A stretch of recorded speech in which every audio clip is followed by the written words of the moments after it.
ওরা কেন আমাদের জায়গা নেবে? জি ওরা আমাদের জায়গা নিবে কেন? জি জি আমাদের জায়গা আমাদের থাকবে। প্রয়োজন পড়লে আমরা লাঠি ধরবো। আপনি কেমন আছেন? আলহামদুলিল্লাহ ভালো আছি। নামটা জানতে পারি? মোহাম্মদ শহীদুল ইসলাম।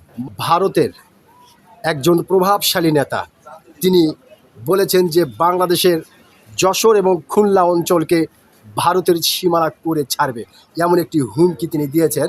এবং মাঝে মাঝে আমরা দেখি যে আমাদের সীমান্তে গুলি করে আমাদের ভাই বোনদেরকে হত্যা করা হয়।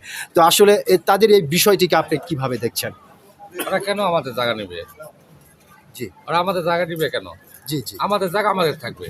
জি জুলুম করলে তো পাওয়া যাবে না। জি জি আচ্ছা, যেহেতু ভারত একটি বড় রাষ্ট্র এবং শক্তিশালী রাষ্ট্র, যদি জুলুম করে আমাদের এই দুটি অঞ্চল দখল করতে আসে, তাহলে সেক্ষেত্রে বাঙালিরা কি করতে পারে? প্রয়োজন পড়লে আমরা লাঠি ধরবো। লাঠি ধরবেন, প্রয়োজন পড়লে লাঠি ধরবেন। প্রয়োজন পড়লে লাঠি ধরা লাগবে তো। আমাদের জায়গা আমরা ছেড়ে দেবো কেন?